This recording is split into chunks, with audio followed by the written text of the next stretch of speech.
민원연의 미디어 탈곡기.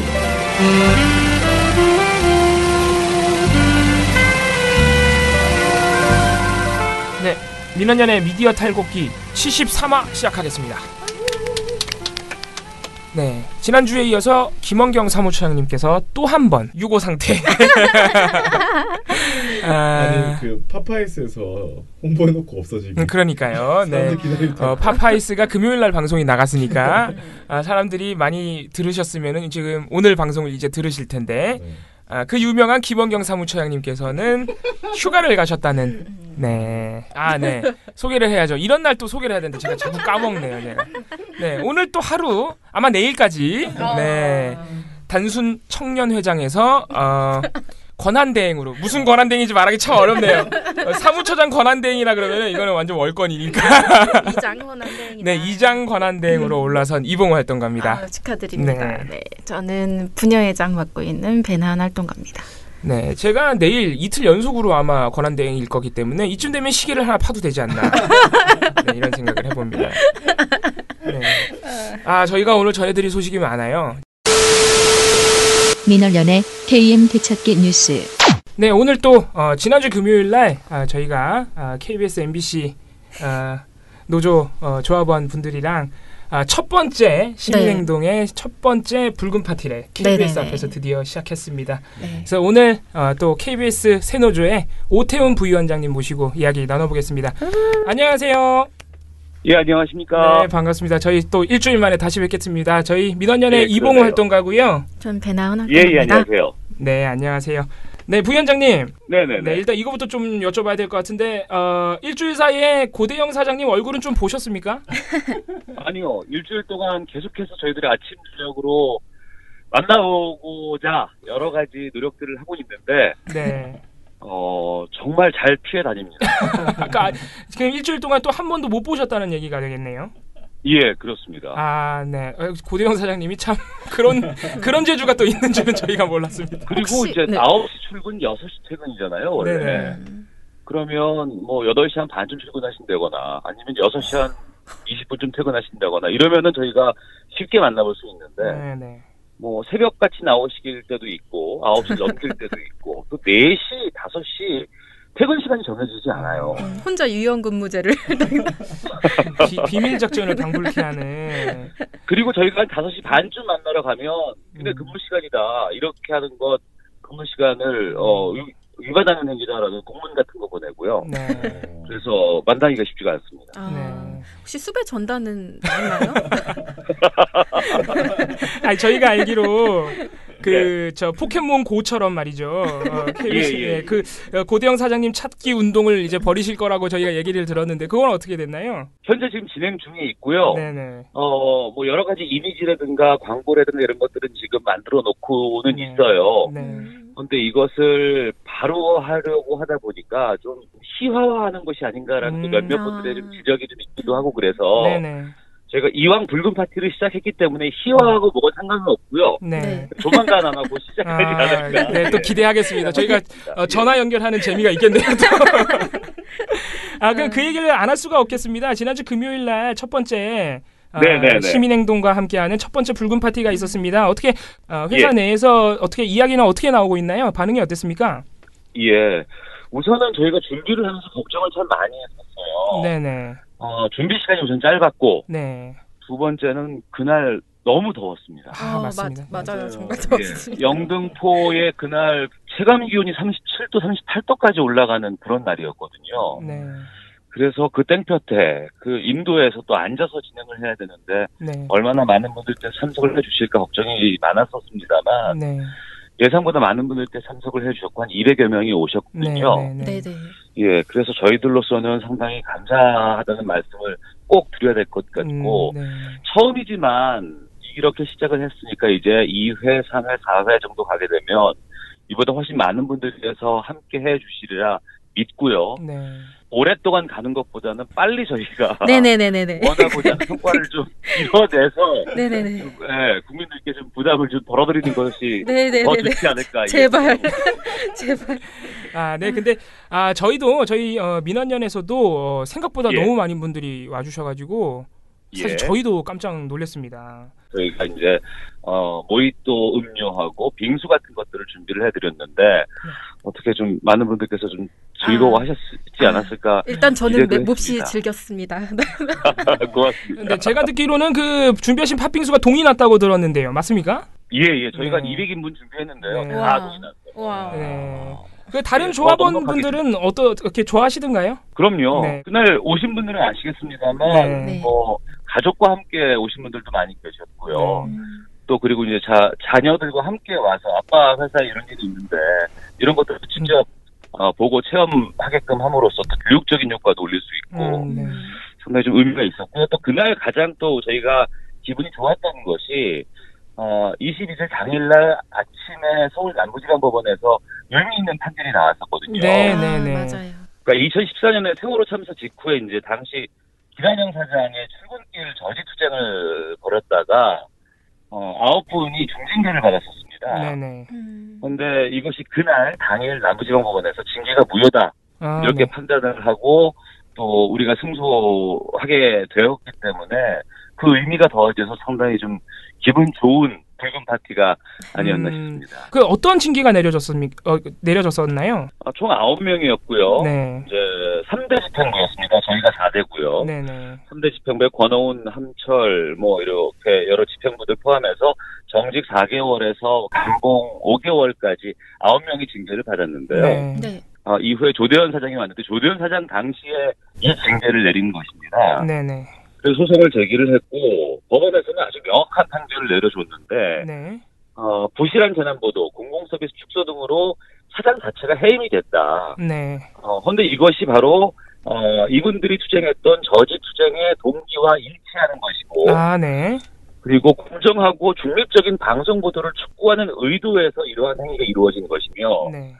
또 방송 종사자가 방송의 자유를 실현하는 주체이자 공정방송 의무의 부당 주체다. 네. 그러므로 이런 행위를 했다고 해서 중징계 처벌이 반드시 필요하다고 보기 어렵다. 아주 명쾌하게 나왔습니다. 법원 네. 살아있네요. 예.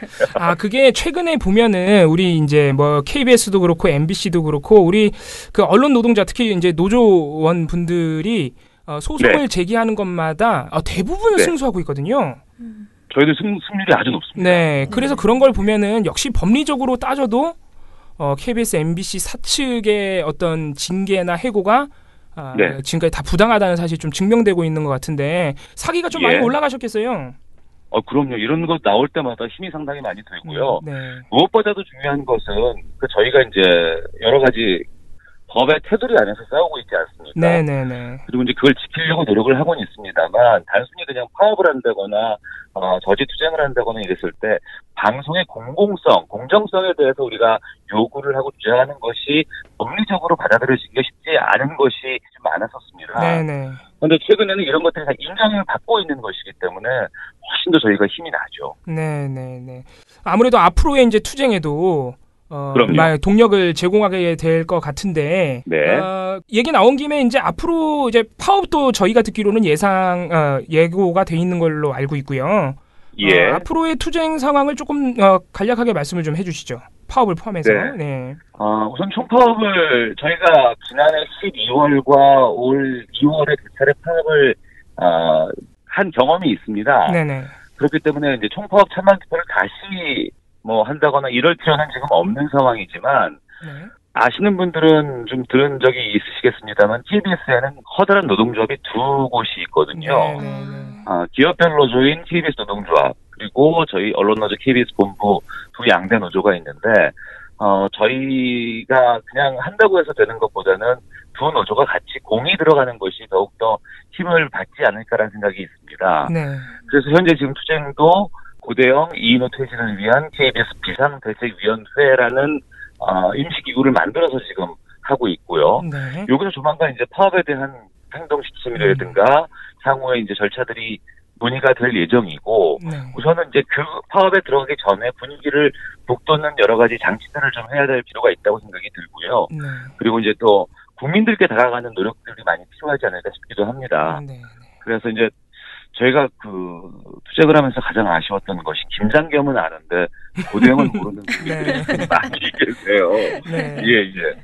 그래서 이제 그 김장겸보다는 고대영을 좀 많이 알리는 작업. 김장겸보다는. 뭐 이를테면 그 뭐 지하철 광고라든가 성산산이라든가 앞서 말씀드렸던 포켓몬고도 마찬가지의 개념이겠습니다만 이런 활동들이 좀 무르익고 나서 한 8월 15일 이후부터 좀 차근차근히 좀 준비를 해 나가야 되지 않을까 싶은 생각이 있습니다. 네. 그러니까 우리 국민 여러분들께 KBS의 지금 현재 심각한 상황 그리고 고대영 사장의 어떤 문제들 이런 부분을 좀 더 알린 다음에 이제 파업을 하더라도 해야 한다 이런 말씀이시죠?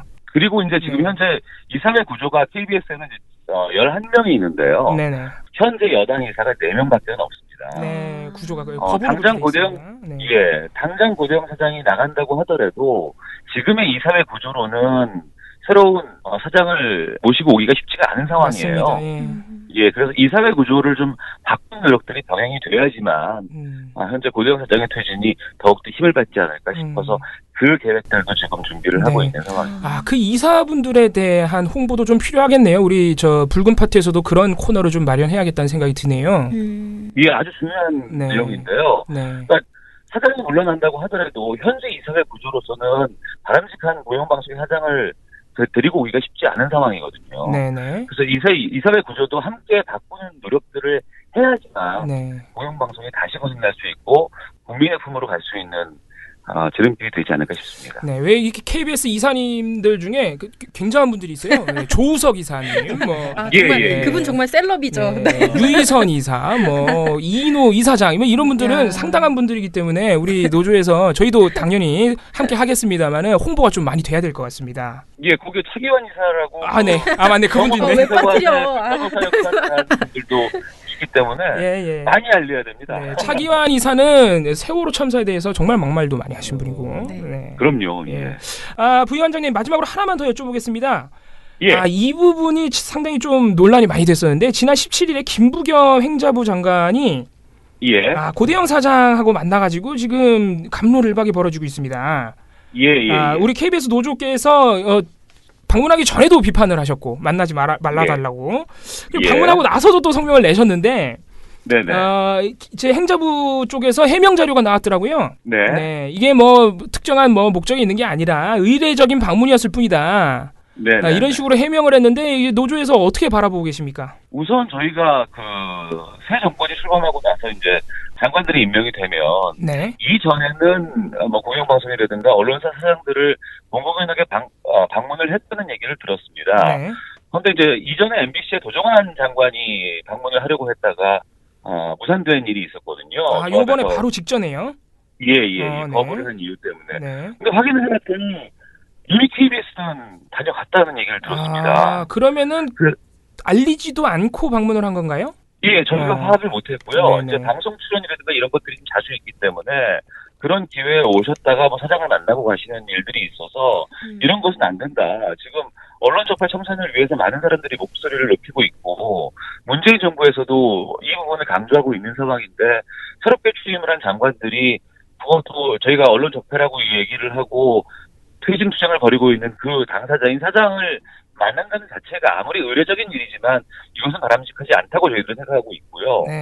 그래서 김부겸 장관 같은 경우에도 그렇고 그 외 다른 장관에게도 대변인실을 통해서 저희가 이런 활동을 벌이고 있으니 안 오셨으면 좋겠다. 오셔도 사장을 만나지 말았으면 좋겠다라는 얘기들을 계속했는데 김부겸 장관도 전달을 했습니다만 그냥 의례적인 행위다라는 얘기만 하고 방문을 하고 가신 것으로 알고 있습니다. 이게 그 안에 보니까 무슨 말을 했는지도 말씀을 안 해주시더라고요, 행자부 쪽에서.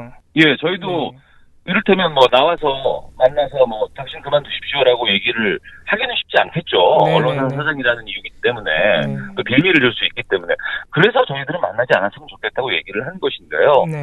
그냥 답변은 의례적인 언론사 방문, 수해 방문 정도의 의미만을 부여하고 있습니다만 그 의미조차도 다시금 좀 새겨보실 필요가 있지 않나 싶어서 저희도 문제점을 좀 지적하는 성명을 발표를 했었죠. 그러니까 저희가 이 상황을 지켜보면서 드는 생각이 정부 부처의 이 고위 공무원들, 특히나 이제 장관은 더 높은 분들 아니겠습니까? 관계 부처 장관들이 이렇게 공영방송 사장을 의례적으로 매번 만나는 게 적절하다고 보시나요? 이거 자체가 좀 잘못됐다는 생각이 드는데 어떻게 보십니까? 물론 그 말씀에 동의를 하고요. 네. 다만 이런 건 있습니다. 이제 뭐 새로운 장관 취임이라든가 하고 나서 KBS의 공영방송의 뉴스라든가 이런 대담 프로 같은 곳에 출연하시는 경우가 종종 있으세요. 네네. 뭐 그럴 때 이제 스튜디오 방문을 하고 뭐 녹화를 한다거나 녹음을 하고 나서 사장들을 만나곤 하죠. 근데 네네. 이건 평시에도 솔직히 좀 글쎄요, 좀 바람직하다고 보긴 힘든 내용인데 네네. 거기다가 지금과 같이 많은 국민들이 요구를 하고 또 조합에서도 사장이 문제가 많기 때문에 나가라고 하는 판에 네네. 이런 것들을 반복한다는 것은 정말 문제가 있다고 생각합니다. 네, 충분히 뭐 이제 논란의 소지가 있었다 이 정도로 정리를 좀 할 수 있겠습니다. 네, 오늘도 많은 말씀 들었습니다. 저희 또 이번 주 금요일에는 이번에 MBC로 갑니다. 네. 예. 그리고 오태훈 부위원장님이 지난 금요일 날 저희 사무처장님께 말씀을 들었는데 땀을 엄청 흘리시면서 많이 고생을 하셨다고 들었어요. 아니요, 제가 원래 땀이 좀 많은 네, 그래서 너무 고생 많으셨고요. 예. 네, 저희 이번 주 금요일 또 다음 주 금요일 계속해서 저희 민원연 그리고 많은 시민분들과 함께 두 사장 그리고 이 사장님들까지 퇴진하는 그날까지 함께 싸우도록 하겠습니다. 오늘 말씀 감사합니다. 마지막으로 인사 한번 해주세요. 네, 상당히 저희가 힘들고 어려운 상황이긴 합니다만 많은 분들께서 지지해 주시고 도움을 주셔서 정말 감사하다는 말씀드리겠고요. 또 지난주 첫 그 붉은 파티가 저희가 뭐 음향이라든가 여러 가지 것들이 좀 부족해서 좀 죄송하다는 말씀을 드려야 될 것 같고요. 다음번에 계속해서 더욱더 좋은 기회가 되면 그리고 또 많은 사람들이 웃으면서 즐겁게 수행할 수 있는 그런 때를 만들 수 있도록 노력하겠습니다. 고맙습니다. 네, 고맙습니다. 우리 오태훈 위원장님 다음 주에 또 뵙겠습니다. 감사합니다. 네, 고맙습니다. 네. 적폐 청산 가운데 가장 중요한 분야 중에 하나가 저는 언론 적폐라고 생각합니다.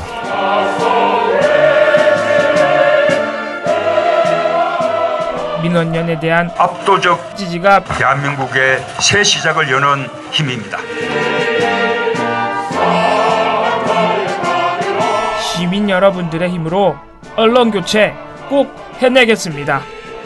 정말 잘해보고 싶습니다. 힘을 모아 주십시오. 민원연의 미디어 탈곡기.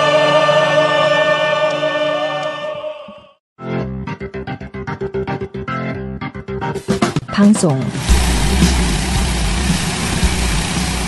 방송 쪽에서는 저희가 오랜만에 또 민원연 단독으로 한 건 했습니다. 특정. 네. 정말 이런 말 해도 될지 모르겠는데 TV조선에게 매겼습니다. 네. 네.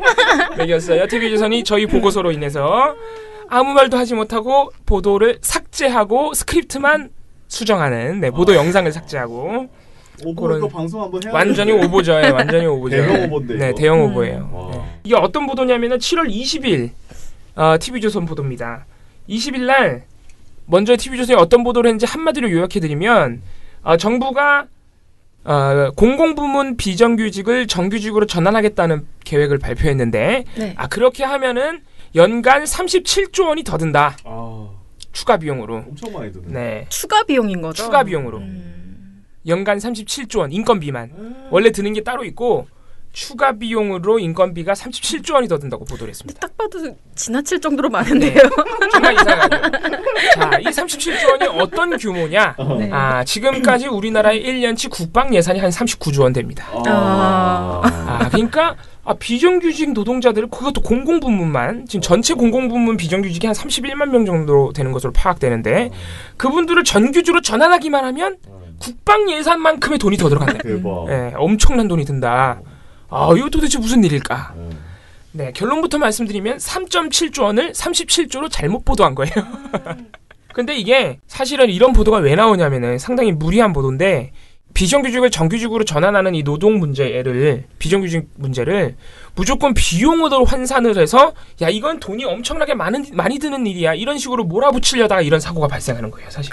네. 아닙니다. 이건 멍청해서라는 사고입니다. 네. 왜냐면은 TV조선이 제시한 계산법대로 해서 3.7조 원이라 그래도 사실은 허상이에요. 얼마가 들지 몰라요 사실은. 네. 그래서 어떻게 된 일인지 좀 구체적으로 말씀을 드리면 네. 이게 20일 날 정부가 공공부문 비정규직의 정규직 전환 추진 계획을 공식적으로 발표를 했어요. 네. 네. 7월 20일 YTN 뉴스. 정부가 공공기관에서 일하는 비정규직 31만 명 가운데 앞으로 2년 이상 일할 인력을 정규직으로 전환하기로 했습니다. 이 기준을 적용하면 비정규직 31만 명 가운데 10만 명에서 15만 명이 정규직 혜택을 볼 것으로 보입니다. 사실상 정규직인 무기계약직 21만여 명은 승급 체계와 인사관리 시스템을 정비해 처우를 개선하기로 했습니다. 그래서 기준을 정했습니다. 일단은 올해 안으로 연중 9개월 이상 지속되고 향후 2년간 지속될 것으로 보이는 업무에 종사하는 분들, 네. 이런 비정규직 노동자들을 순차적으로 정규직으로 전환한다. 이렇게 계획을 발표했습니다. 네. 그런데 이게 엄청나게 전격적인 계획은 아니에요. 왜냐면은 문재인 대통령이 공약으로 내거신 거는 뭐냐면은 일단 정규직으로 전환하는 것도 있지만은 비정규직들의 임금 수준이 상당히 지금 네. 엄청나게 차이가 나요. 그래서 절반밖에 안 되거든요. 임금 수준이 정규직에. 그래서 그것도 80% 수준으로 내가 상향해 보겠다. 이런 공약으로 내거셨는데 이번 계획에는 일단은 정규직으로 만들어주는 고용 안정의 방점이 찍혀 있습니다. 순차적으로 네. 하겠다. 그래서 임금 인상 계획이 없어요. 이번 계획에. 아니 그럼 이놈들은 왜 자꾸 자, 그러니까 이 부분이 상당히 중요한 거예요. 네. 임금 인상 계획이 이번 계획에 포함이 안 돼 있는데 네. TV조선뿐만 아니고 엄청나게 많은 매체들이 추가 비용을 산정하고 있어요. 맞아요. 추정해서 막 몇 퍼센트 네. 올릴 것이다 막 네. 이렇게 하면서. 그러니까 다 허황된 거죠, 사실은. 그러게요. 그래서 이게 임금 인상 계획이 없어서 오히려 시민단체 쪽에서는요. 비판하고 있거든요. 왜 임금 인상 계획이 없냐. 공약이 후퇴한 것이다 이렇게. 네, 공약이 후퇴하고 있다. 뭐 이거 증세 부분에서도 이런 지금 갑론을박이 오가고 있는데 이 부분에 있어서도 비판이라기보다는 너무 아쉽다. 조금만 더 임금 인상 계획 해달라. 이런 말이 나오거든요. 그리고 사각지대도 있습니다. 다른 법령을 적용받고 있는 기간제 교사 등 맞아요. 또는 방문 간호사분들 네네. 이런 개인 사업자로 분류되어 있는 비정규직들이 있죠. 네. 이런 부분들은 완전히 또 그 아예 정규직 전환 계획에 포함이 안 돼 있어요. 이거 좀 아쉽네요. 네. 그래서 정부가 그런 부분에 있어서 잘못을 인정을 안 하는 건 아니에요. 근데 이번은 일단 천천히 하자. 이번은 당장 할 수 있는 분들부터 고용 안정을 하겠다. 그 다음부터 순차적으로 법을 검토해서 하겠다고 네. 지금 말씀을 한 상태입니다. 자, 그런데 이런 상태에서 20일 날 곧바로 보도가 나온 거예요. 뭐 경제지들, 보수지들, 뭐 방송사들은 7개 방송사 다 있습니다. 네. 그런데 유독 TV조선만 돈 얘기를 하는 겁니다. 7개 방송사 중에서. 진짜요? 네. 채널A도 안 합니까? 채널A는 하긴 했는데 굉장히 온건하게 했어요. 그러니까 이걸 비교를 해드릴게요. 완전히 온건하게 했어요. 자, 이게 어떻게 된 거냐면 일단 TV조선 보도를 말씀을 드리면 일단 전원책 앵커가 보도를 시작할 때 하는 말 자체가 아주 환타스틱합니다. 보도를 시작하자면 하는 말이 이거예요. 국민 세금이 더 들어가야 할 일이 또 하나 생겼습니다. 또 생겼습니다. 이거. 에헤이, 이거 국민 세금이 들어갑니다. 그러면서 이게 어떤 일인지 소개를 합니다. 정부가 공공기관에서 일하는 비정규직 31만 명에 대한 정규직 전환에 나섰다. 그러니까 이게 국민 세금 들어가는 일이라고. 이건 아주 캐묵은 프레임이죠, 사실은. 그죠. 네. 이렇게 말을 하면은 또 한마디 합니다.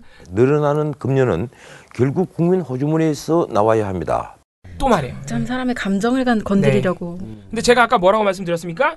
늘어나는 급여 이번 계획에 포함이 안 돼 있어요. 임금 인상 계획이 포함이 안 돼 있다고. 그러니까 사실관계가 보도 시작부터 다 엉클어져 있는 거예요. 아니 정부가 공식적으로 발표했는데 그거 안 읽고 보도를 하든가 아니면 읽었는데도 일부러 이렇게 보도하는 거지. 네. 뭐 전자와 후자 모두 가능성이 있습니다. 열어놓겠습니다. 네. 상당히 악의적인 보도입니다. 네. 두 개가 합쳐진 것 같은데. 제 대충 읽고. 자, 하지만 우리 전원책 앵커는 이 정도는 TV조선 전체가 한 실수에 비하면 아무것도 아니라는 점. 네. 자, 백대호 기자입니다. 네, 백대호 기자 꽤 유명한 분이에요. 네, 얼굴도 꽤나 알려진 분입니다. 자, 이분이 뭐라고 보도하느냐?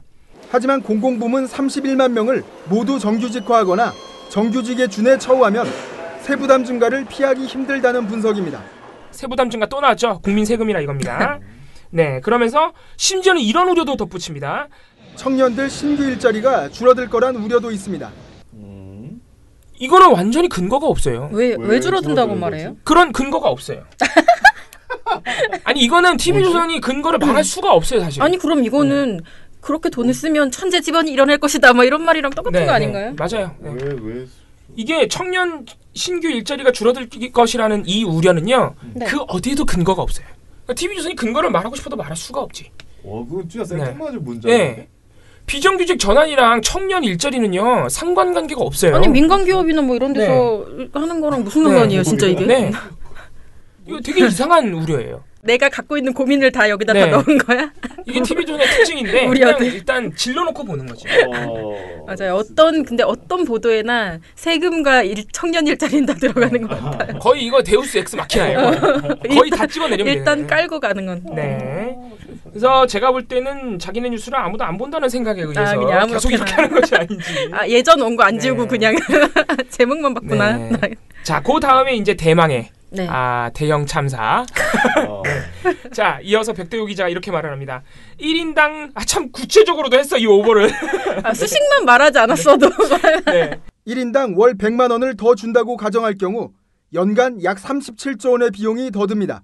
자, 근거가 없어요. 이게 자, 계산식 알려주세요. 계산식 1인당 월 100만 원 곱하기 31만 명 곱하기 12개월. 여기 월급 100만 원씩 더 준다 그랬으니까 자, 요걸 해서 37조 원이 나왔다는 거예요. 추가 비용이. 자, 이거를 그러니까 1인당 월 100만 원 곱하기 31만 명 곱하기 12개월 요걸 하면요. 3조 7천억 원이 나와요. 37조는 그럼 자, 도대체 TV조선은 뭘 계산한 것일까? 뭐 십진법이 아니고 다른 거 쓴 거 아니야? 이거를 최초로 발견한 우리 저 인턴분하고 정말 인턴분이 계속 이거 이상하다. 그래서 제가 진짜 계속 들여다보고 계속 계산을 다시 해봤어요. 계속 3.7조 원인 거지. 그래서 사실 저는 처음에 믿지 못했어요. 그러니까요. 의심스러워. 설마 TV조선이 종합 뉴스에 이걸 내는데 공 하나 더 붙이는 실수를 했을 리는 없다. 그러니까. 우리 좀 더 찾아보자. 내가 TV조선을 너무 맹신한 거야. 제 스스로를 너무 신뢰를 했네. 너무 신뢰했어. TV조선을. 네, 그럴 만한 언론이 못 되는 거야. 너무 신뢰했어. 이걸 엄청나게 파고들었어요. 막 다른 매체 다 찾아보고. 그래서 결정적으로 우리를 더 헷갈리게 했던 게 TV조선이 기자가 이 멘트를 할 때 화면으로 수식이 나갔어요. 근데 수식이 나갔는데 이 수식에는 어떻게 써져 있냐면 한 달에 더 들어갈 것으로 보이는 1인당 월 100만 원의 추가 임금 인상분 더하기 기존 월급. 기존 월급이라고 써 있어. 기존 월급을 더한다고. 그러니까 이렇게 되면은 늘어날 것으로 보이는 1인당 임금을 더한 그 비정규직의 총임금이 되죠. 그죠, 월. 그죠. 이러면 안 되지. 네.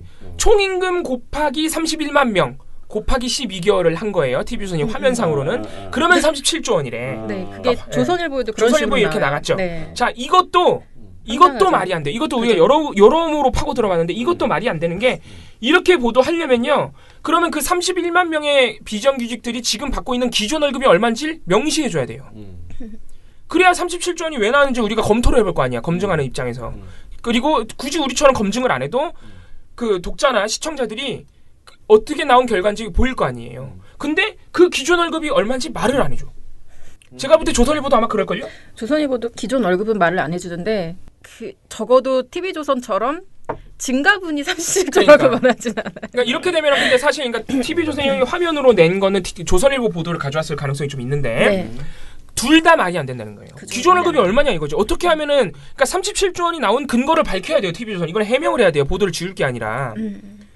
근데 어쨌든 간에 이렇게 보도를 내버렸죠. 네. 그러니까 기존 월급이라는 걸 밝히질 않았는데 사실 이 기본 월급이라는 거 산정하기가 쉽지가 않습니다. 우리 비정규직 노동자들이 받는 월급이 천차만별이에요. 공공부문에서도. 네. 최저임금을 받는 분들이 있고요. 최저임금을 못 받는 분들도 있고요. 어떤 분들은 최저임금에서 조금 받기는 하고 또 어떤 분들은 상여금이 나오고 이런 분들이 있어요. 그러니까 이거를 천차만별이기 때문에 굉장히 치밀한 계산을 거쳐서 산정해야 되는 것이죠. 평균 월급을 보려면. 그렇죠. 그리고 애초에 이걸 총액으로 말해버리는 건 의미가 없죠.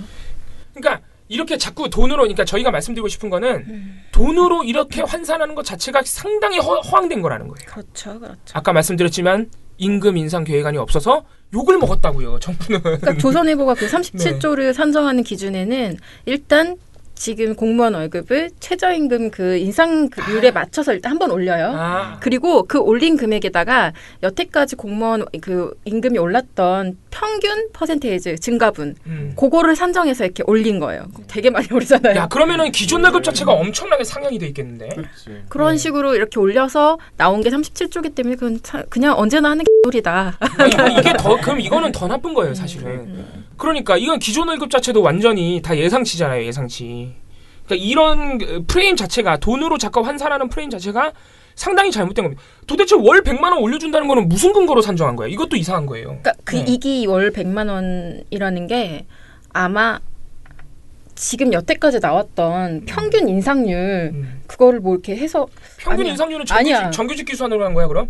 왜냐면 비정규직들은 전부 최저임금 인상분만 적용받았단 말이에요. 그러니까 정규직 기준으로 그 퍼센테이지를 계산한 것 같은 뉘앙스로 다른 기사들에서 조선일보 다른 기사들이 얘기를 하더라고요. 근데 이것도 말이 안 되거든요. 근데 그게 정확하게 지금 밝혀지지 않았기 때문에. 그러니까 해명을 해야 돼 TV조선은. 자꾸 우리가 의심하게 되잖아.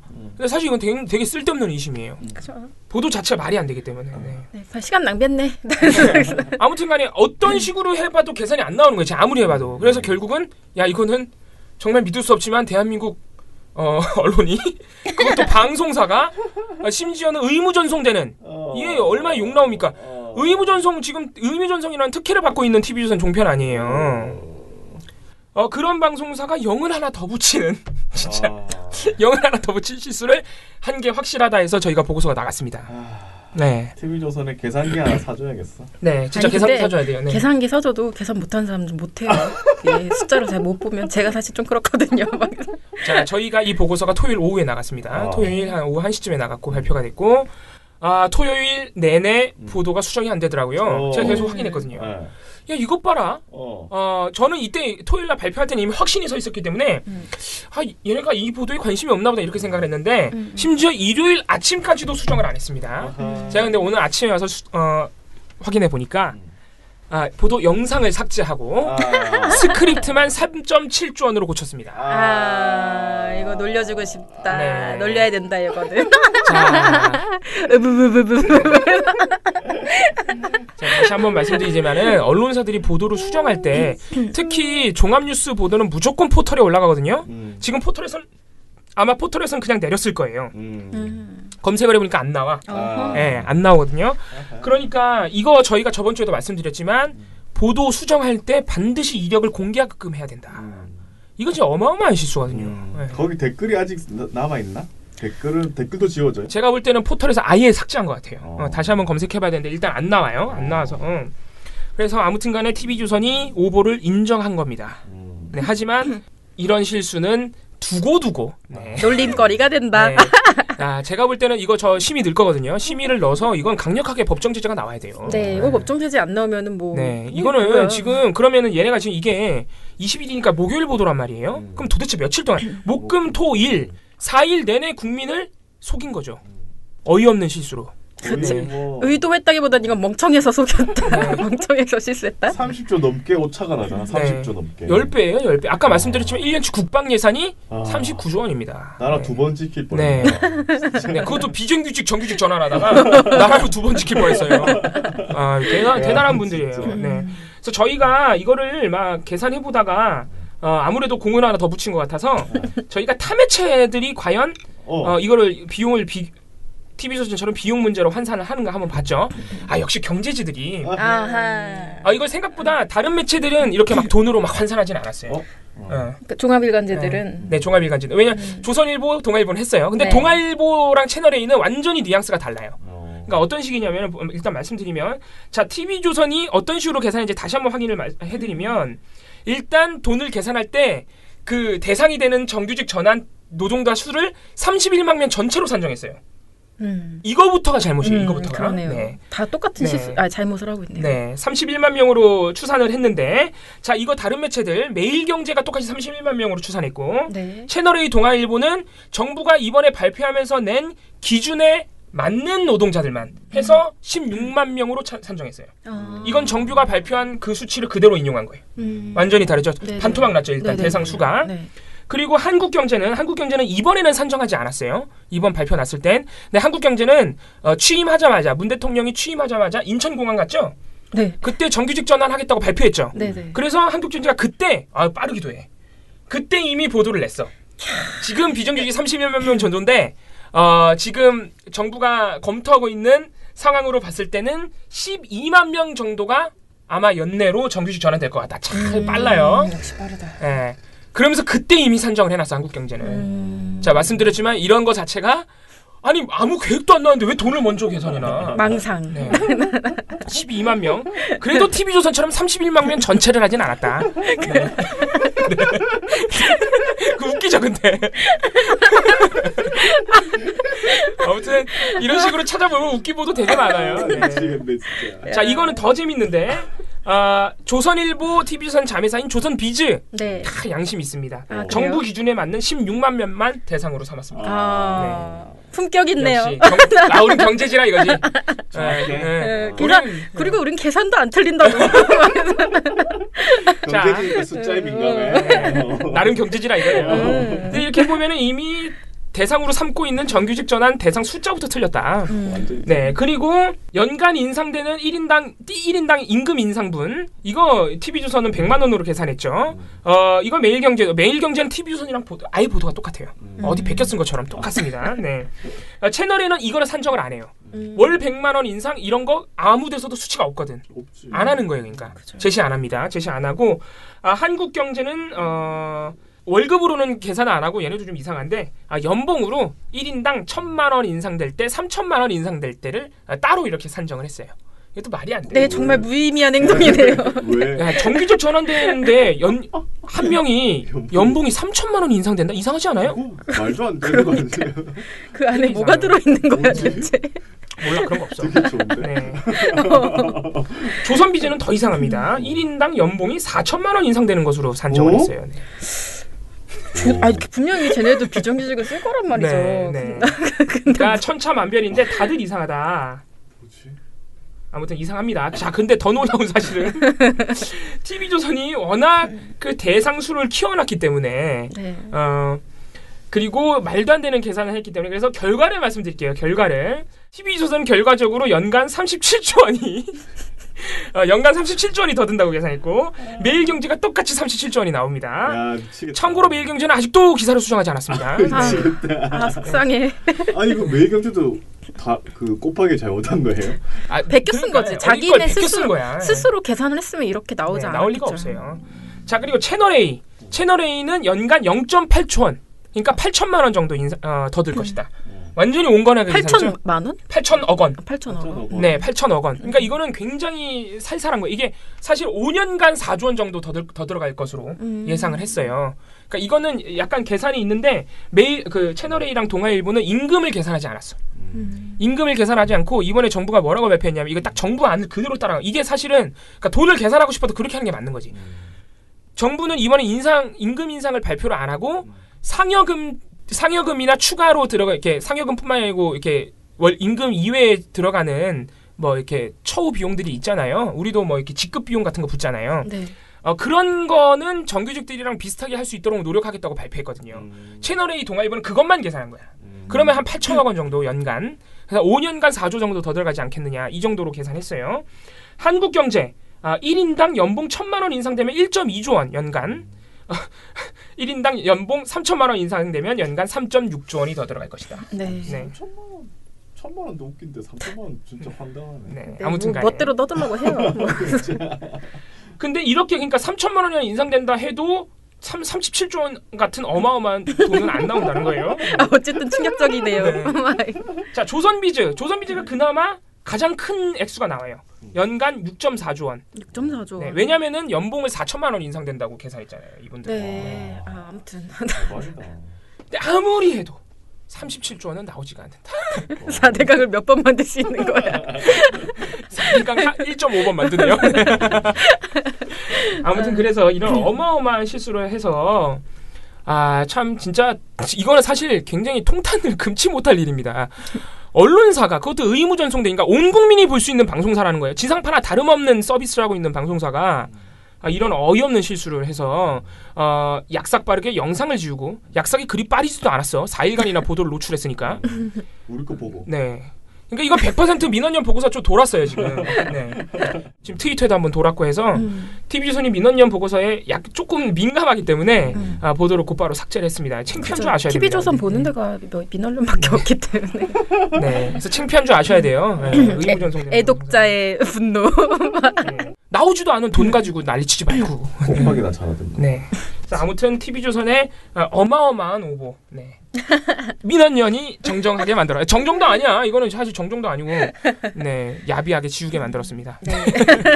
오보라고 얘기를 할까요? 안 하겠지. 오보라고 얘기 안 하죠. 그냥 삭제했다니까. 네. 원래 다 조선 계열은 오보라는 걸 인정을 잘 안 하는 것 같아요. 네. 그냥 지워버리는 것 같아요. 팟캐스트 녹음이 거의 끝날 무렵. 전화가 한 통 왔다고. 전화가 네. 지금 저희가 방송하고 있는 와중에 민원연 사무실로 전화가 한 통 왔다고 합니다. 다급한 전화가 한 통. 네. 네. 다급했는지 잘 모르겠고. 네. TV조선이 우리 민원연 보고서를 보고 보도를 영상 삭제 및 스크립트 수정을 했다는 게 확실해졌습니다. 네. 지금처럼 확실한 적은 또 없는데. 그리고 이런 자수 전화죠. 네. 그리고 이런 사례가 지금까지 없었어요. 자, 말씀드릴게요. TV조선 제가 아까 말씀드린 37조 원, 네, 그 대망의 37조 원 기자를 쓴 백대호 기자께서 방금 민원연으로 전화하셨습니다. 전화하셔서 방송 모니터 보고서 민원연의 보고서를 보고 지적한 대로 3.7조 원이다 37조 원으로 잘못 보도한 것이 맞다고 인정하셨습니다. 현재는 기사를 내리고 정정하신 상태라고 제대로 확인하지 못해서 죄송하다. 또 매경 기사를 제대로 확인하지 않고 인용한 게 맞다고 인정하셨습니다. TV조선이 매경을 그대로 인용한 거래요. 것이군요. 그런데 매경은 수정을 안 하고 있어요. 그러면 매경 인용했다고 얘기를 해줘야 돼요. 그렇죠. 네. 여러 가지 문제가 있는데. 네. 하지만 악의적으로 쓰려고 했던 것은 아니다. 네. 하지만 죄송하고 멘트가 악의적인 멘트가 되게 많았던 걸로. 그 악의적인 멘트는 전원책 앵커한테 쏠려 있던 건 맞는데, 네. 백대우 기자는 37조 원을 아니야. 근데 청년 일자리 줄어드는 것도 이분이 얘기했는데.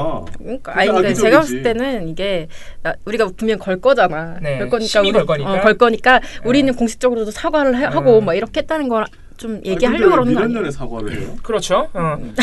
사과 및 오보 정정 보도를 해야죠. 보도를 해야지. 네, 이런 건 아무튼 죄송하다고 지적해 주셔서 감사하다고 하셨는데 시민은 늘 거고요. 시민은 늘 거고 매경을 인용했는데 인용 안 했다고 말을 안 한 것. 그러니까. 네, 그리고 백대호 기자도 뭐 일자리가 줄어든다거나 세금 비용 부담을 피할 수 없다거나 이런 식으로 지적한 것은 악의적이죠. 네, 악의적입니다. 이렇게 제가 누누이 말씀드리지만 돈 문제로 환원하는 것 자체가 잘못된 프레임이라는 거 다시 한번 말씀드리고 그 잘못된 프레임을 강조하려다가 지금 사고 친 거잖아요. 그러니까 할 말 없습니다. 네. 그래서 아무튼 이렇게 TV조선 기자가 공식적으로 민원연에 전화로 사과한 건 처음 있는 일입니다. 네. 왜냐면 그동안 우리 장용욱 기자님 배나은 활동가가 하필이면 그 전화를 받아가지고 몇 개월 전이에요. 저희 보고서에 항의를 한 건 아니고 저희 보고서에 항의를 해서 고소하겠다는 민영삼 씨의 항의를 바꿔서 그걸 기사로 쓰려고 민원연에 전화한 적도 있고 그리고 TV조선 김미선 앵커 내 발언에 도대체 뭐가 문제가 있다는 거냐 기사 내려라 이렇게 협박 전화하신 적 있고 그거 오마이에 네, 오마이에 전화가 왔었죠. 맞네요. 오마이뉴스에 전화해서 오마이뉴스가 저희한테 다급하게 어찌된 일이냐고. 네. 아무튼 민원연에 오는 전화는 대부분 비판 또는 협박의 전화였다는 거예요. 그런데 사과는 이번엔 사과하셨네요. 네. 아무튼간에 하지만 되돌이킬 수 없고 정사과하고 싶으시면 오보 및 정정보도, 오보 정정보도, 사과보도 공식적으로 내시면 저희가 인정해드릴게요. 네, 아무튼 같은 프로그램에서 해야 되는 거죠, 이거는. 그럼요. 네, 오보 및 정정 보도는 같은 프로그램 TV조선 종합뉴스에서 하게 돼 있습니다. 네. 시민이 단결만 하면 언론 적폐 세력 무조건 이깁니다. 왜 종편이라고 하는가 하면 종일 편파 방송만 한다고 종편입니다. 종일 편파 방송이 내 욕이나 하고 엉터리 여론조사 발표나 하고 그래갖고 국민 여론을 오도를 하고 종편이가 4개 중에 2개는 없애버리고 모든 언론 세탁기 이어서 한번 돌리겠습니다. 아니죠. 우리는 민원연의 미디어 탈곡기에 넣고 확 돌리겠습니다. 민원연의 미디어 탈곡기.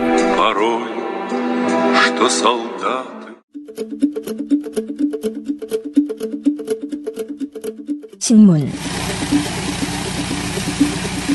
신문도 최저임금이 약입니다. 네, 여러분들 그 프리터라는 게 뭔지 아세요? 아우 나 이보도 진짜 충격적이더라. 프리터. 네. 그 알바만 하고 살아. 그렇죠. 네. 이게 일본 그 네. 사회의 어떤 현상인데요. 사회에서 나타난 현상인데요.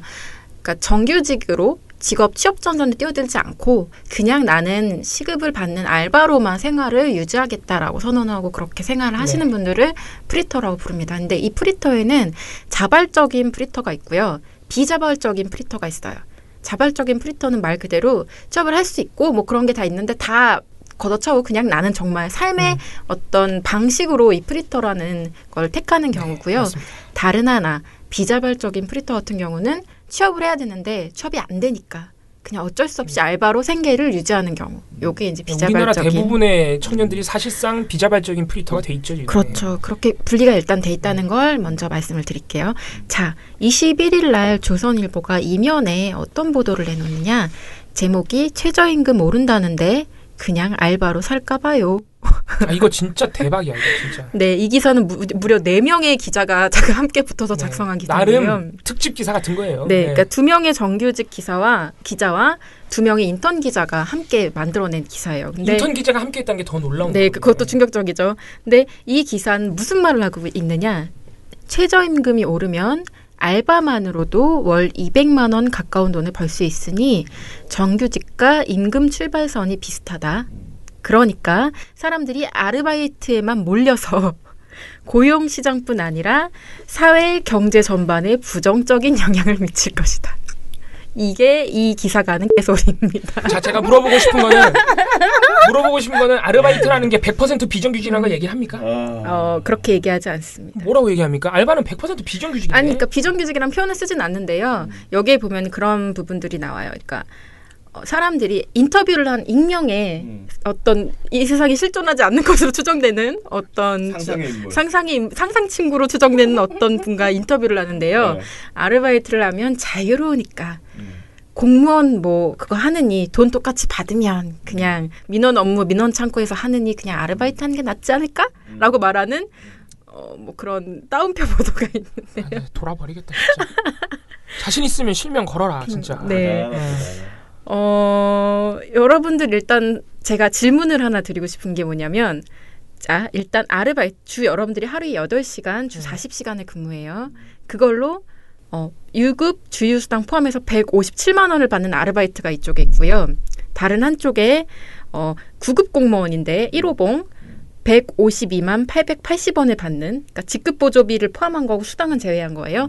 그 두 가지의 어떤 일자리가 있어요. 자, 사람들이 이 두 가지 일자리 중에 하나를 마음대로 골라서 일을 할 수 있다고 하면 어느 쪽을 당연히 공무원을 가죠. 말이 되는 소리를 해야지. 이건 질문할 필요도 없는 거거든요.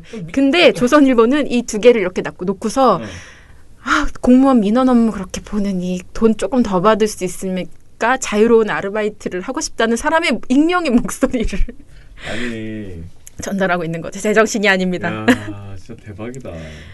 그러니까 이 기사 쓴 사람들의 가족이 만약에 그런 선택을 하면 가만두겠냐고요.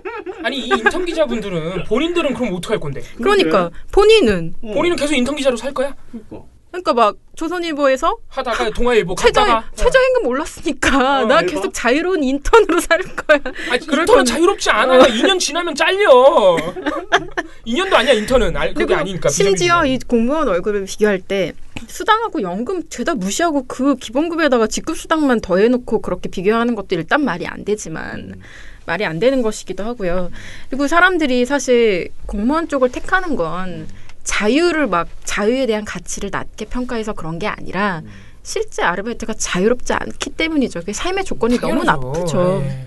그리고 고용 안정성이 일단 보장이 안 그러니까 되잖아요. 비정규직이란 말이야. 100% 비정규직인데. 그래서 만약에 한국에서 최저임금이 오른 다음에 어떤 정규직을 그냥 자발적으로 포기하고 아르바이트 선택하는 프리터가 늘어난다면 늘어난다면 그거는 어떤 최저임금의 문제가 아니라 정규직의 조건이 너무 나빠졌을 가능성이 그렇죠. 높은 거죠. 고용의 문제죠, 그거는. 그죠. 고용의 질의 문제인 거예요. 실제 그 한국노동연구원이 최근 일본 청년 노동시장 진단 프리터를 둘러싼 쟁점들이라는 보고서를 낸 적이 있는데요. 이 보고서 안에 이제 연구자들이 꼽은 프리터 증가 원인들이 몇 가지가 있더라고요. 첫 번째는 부가가치가 높은 노동의 수요가 높아지고 상대적으로 기술이나 경험 면에서 젊거나 학력이 낮은 노동력에 대한 수요가 감소하고 있다는 구조적 문제. 그런 어떤 그렇죠. 그런 구조적 문제라는 겁니다. 네. 그런 문제가 있고요. 또 하나는 장기 고용을 전제로 한 채용을 자제하고 정사원 이외의 고용자를 확대하고 있는 기업의 태도 변화. 그렇죠. 그러니까 정규직 내가 입사를 해서 평생 직장이라는 어떤 보장이 없는 불안한 직장을 다니느니 그냥 난 그냥 최저임금 받고 그냥 다니겠다 하는 케이스가 또 생긴다 이거죠. 또 하나는 학생 전반에 대한 직업 교육이 제대로 이루어지지 않아서 젊은이들이 일에 대한 태도 변화가 태도가 변한 것들이 뭐 다양하게 있을 수 있다는데 최저임금의 채자도 원인으로 나오지 않습니다. 네. 그러니까 이게 바라보는 시각 자체가 완전히 틀려먹은 거죠. 그러니까 글쎄요, 뭐 최저임금을 받고 만약 최저임금이 10,000원이 되면 그럼 이 기사를 쓴 기자들은 조선일보 그만두고 자유를 찾아서 알바를 하면서 생계를 유지할 생각이 있는가. 특히나 기자들이 엄청나게 힘든 일이거든요. 자유가 없거든요. 네. 근데 뭐 기자도 여러 가지 형태로 프리랜서 기자도 있고 다양한 그런 게 있잖아요. 그 업무 알바로도 할 수 있어요, 여러분. 네. 최저임금 10,000원이 오르면 여러분 그렇게 하실 수 있나요? 이 기자 쓴 기자 누굽니까? 실명으로 말해도 되겠네. 이름을 다 불러드릴게요. 인턴 기자분들은 말씀드리지 않을게요. 네. 잠시만요. 아무튼 두 분이 이슬비 기자 유명한 분이죠. 조선일보 자주 이런 기사를 쓰시는 분이고요. 윤수정 기자 이렇게 두 분이 정규직 기자였습니다. 우리 두 분 기자는 최저임금 1만 원 시대가 오면 1만 원도 아니죠. 지금 이런 얘기 하는 거 보니까 내년 되면은 곧바로 자유를 찾아. 우리 조선일보 또 얼마나 일 많은 회사니까. 욕 많이 먹고. 행복을 찾아 떠나시기 바랍니다. 두고 보겠습니다. 내년 1월 이후에 이슬비 윤수정 기자님, 김영 기자 기사 나오는 거 있는지. 계속 기사 나오는지 지켜보겠습니다. 또 하나 말씀드릴 거는 광우병 얘기입니다. 요거는 짧게 끝낼 것 같은데요. 지금 미국에서 5년 만에 광우병 양성 판정소가 발견되었죠. 그래서 지금 정부가 하는 얘기는 그렇게까지 위험하진 않은 상황이다. 왜냐하면 지금 국내에 수입되는 미국산 쇠고기는 모두 30개월령 미만이고 맞습니다. 그리고 광우병 감염 위험 부위를 다 제거하고 수입이 된다고 하더라고요. 그리고 또 하나는 광우병 발견 지역에 우리나라로 수입되는 쇠고기 작업장이 없대요. 맞습니다. 마지막으로 집단 발병 우려가 있는 어떤 정형이 아니라 비정형 BSE라는 게 현재 미국의 발표예요. 미국의 발표이기 때문에 만약 그렇다고 한다면 이거는 뭐 그렇게 심각한 상황은 아니다. 하지만 검역은 좀 강화하겠다라는 입장을 밝히고 있는 것인데요. 지금 일단 소비자 단체, 생산자 단체, 시민사회 단체, 학계에서 모두 하고 있는 얘기는 뭐냐면 검역 강화로는 안 되고 일단 수입 중단을 해라.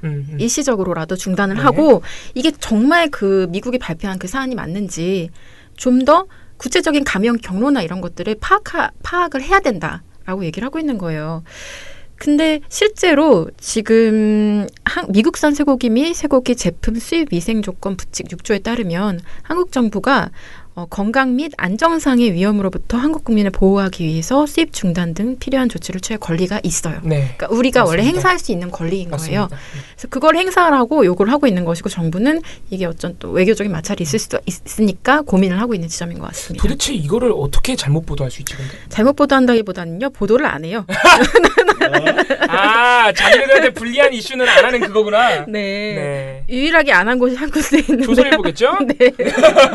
광우병 괴담이라고 그렇게 틈만 나면 광우병하고 상관없는 시즌에도 광우병 괴담이라고 맨날 특집 보도를 내거든요. 특집 보도 내고 광우병 괴담이라고. 광우병 괴담 그 이후 막 이런 보도를 냈는데 아무튼간에 일단 그 브리핑한 날짜가 19일이에요. 근데 20일, 21일 양일간 조선일보가 단 한 건도 보도를 해놓지 않습니다. 이 광우병 재발이 사실은 굉장히 미국 내에서는 지금 큰 문제예요. 그러니까 이게 뭐 특집 기획을 하라는 게 아니라 그냥 정부가 발표를 한 거예요. 브리핑을 하고 그럼 그 내용을 전달해줄 필요가 있는 거거든요. 이건 굉장히 중요한 이슈잖아요. 이건 국민이 알아야 될. 그죠. 생명과 뭐 안전에 대한 그 이슈이기 때문에 근데 보도를 일단 안 내놓고 있고요. 동아일보 같은 경우는 한 건을 내놓고 있긴 한데 경제면에다 배치를 해놓습니다. 경제면 아시죠? 그 B면. 경제면일까요? 네, 잘 모르겠어요. 그 기사 보면 꼭 그렇지 거기다 놓을 이유는 없는데 사회면 아닐까요? 네. 사회면이 아니라 혹은 종합면이 아니라 경제면 그 B지면이라고 해서 맨 뒤에 한참 넘겨요. 사설 뒤에 나오는 그 지면들 있잖아요. 데다가. 네, 거기다가 배치를 해놓고 0.4건 했다고 봐야겠네요. 네, 근데 그러면 조선일보가 아예 이 기사를 온라인에도 안 썼나? 그렇지는 않아요. 멀쩡한 기사를 19일 날 이미 온라인에 했어. 올려놔요. 한 건 올려놓는데 이 기사를 써놓고도 지면에 반영을 안 한 거예요. 지면으로 안 됐네. 그리고 또 하나는 조선일보가 기사를 이제 이런 중요한 기사들은 자기네 페이스북 계정으로 꼭 홍보를 하잖아요. 근데 일단 거기에도 올라가 있지 않고요. 그 기간 동안 조선일보가 페이스북에 올려서 홍보한 기사들 그 내용이 뭐가 있었냐면 일단 입는 우산이 등장했다. 너무 신기하다. 뭐 이런 게 있고요. 그다음에 스프레이식 발포체를 무스 스프레이로 착각해서 머리에 발랐다가 뭐 큰일을 당한 동유럽 출신의 여성의 어떤 2년 전 피해 사례. 이게 뭐지? 뭐 그냥 해외 토픽인데 너무 되게 옛날 그런 해외 토픽 같은 것들을 이렇게 페이스북에 올려서 홍보하고 있고요. 또 도끼로 이발을 해주는 브라질 미용사의 사례. 뭐지? 네. 그다음에 색감 능력 테스트 이런 것들을 페이스북에 올려 홍보했습니다. 광우병 얘기는 광자도 안 했습니다. 네.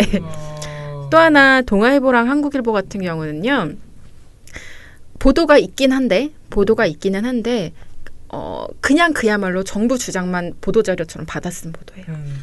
그거라도 해서 다행이다. 그리고 한국일보 같은 경우는 동아일보하고 좀 차이점이 뭐냐면 기사량, 그러니까 전체 기사의 크기가 한 2배 이상은 돼요. 동아일보는 거의 단신액 비슷하게 되게 몇백 자밖에 안 되는 수준을 했거든요. 근데 일단 기사량이 크고 그리고 6개 일간지 중 유일하게 관련 보도를 일면에 매치했습니다. 그런 차이가 있었고요. 경향하고 중앙 같은 경우는 그 얘기를 해요. 정부가 2012년하고 좀 대응이 다르네. 그러니까 지금 뭐 그 당시 민주당 구성원들이 그때는 당장 검역 중단해야 된다라고 얘기를 했었는데 왜 정권 잡으니까 달라졌네? 이런 지적들을 좀 하고 있고요. 한겨레 같은 경우는 그냥 검역을 강화한 수준에서 역학조사 결과를 지켜보라라는 정도의 얘기를 하고 있습니다. 네, 이런 차이가 있었고요. 어쨌든 조선일보가 보도하지 않았다는 거 매우 우스꽝스럽네요. 실망스럽네요. 대단히. 그 광우병 괴담이라고 그렇게 보도하더니 3월 27일 TV조선 종합뉴스9 앵커 칼럼 윤정호 앵커. 우리나라엔 특히 음모론이 많습니다. 미국산 쇠고기 수입 때 기억나십니까? 광우병 공포를 퍼뜨리던 사람이 엄청나게 많았습니다. 그런데 지금 우리가 제일 많이 수입해 먹는 쇠고기, 바로 미국산입니다. 광우병 걸린 사람 보셨습니까? 그때 그분들은 어디로 갔는지 모르겠습니다. 지난 3년 이 세월호에도 괴담이 질기게 따라다녔습니다. 차라리 그냥 진짜 단신으로라도 처리를 했으면 이렇게 웃기진 않았을 텐데 참. 네. 사실 이 광우병이 5년 만에 재발을 해서 어떤 얘기가 나오냐면요. 네. 지금 미국 트럼프 대통령이 한미 FTA 재협상하자고 난리치고 있잖아요. 네. 그래서 사실 일각에서는 이번에 5년 만에 광우병이 재발한 것이 만약에 FTA 재협상에 들어가게 되면 우리한테는 엄청난 카드라는 거예요. 그렇죠. 그 얘기를 한겨레는 칼럼에서 합니다. 해요? 약간 그러니까 어떤 협상을 해야 되는 뭐 그런. 왜냐하면 우리가 그러니까 지금 트럼프가 자동차, 쌀 이런 거 가지고 지금 치고 들어오는 거거든요. 네. 자기네가 불리하다고. 네. 그렇게 불리할 것도 없는데 사실. 아무튼 근데 우리가 거기에 받아칠 만한 카드가 지금 막상 없는 상태예요. 사실 우리는 재협상 하자 그러면은 미국이 진짜로 확 해버리면은 우리가 거부할 수 있는 입장이 아니거든요. 그쵸. 협상 하긴 해야 돼요. 그래서 근데 광우병이 터져가지고 우리가 카드가 하나 생긴 거야. 그럼 너네 그렇게 할 거야? 그럼 우리 광우병 안 해. 수입 안 해. 이렇게 해보면 되거든. 그리고 특히 이런 상황에서 시민들이 거센 저항을 해주면 정말 정부로서는 도움이 되겠죠. 협상에. 되겠죠. 아무튼간에 뭐 그 이런저런 얘기가 나옵니다. 그래서 광우병이 이슈가 상당히 보도 가치가 있는 건데 안 하는 건 상당히 문제가 있는 거죠. 사실은. 네, 심각합니다. 네. 언론들이 이명박근혜 아바타입니까? 실망입니다. 4차 산업혁명은 이미 우리 곁에 와 있습니다. 민원연은 4차 산업시대를 맞아 언론의 미래만 보고 가겠습니다. 우리나라의 기울어진 언론 지형을 바로잡을 단체 누굽니까? 민원연의 미디어 달곡기.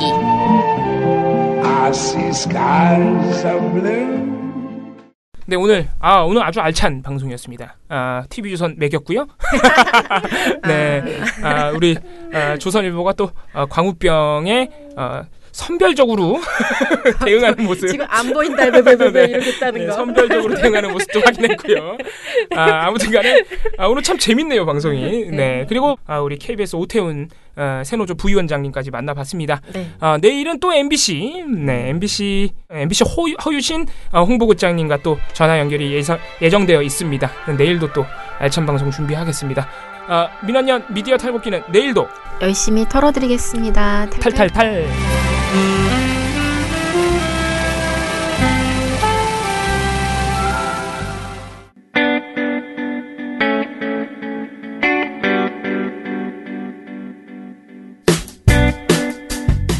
안녕하세요. 민원연의 이봉우 활동가입니다.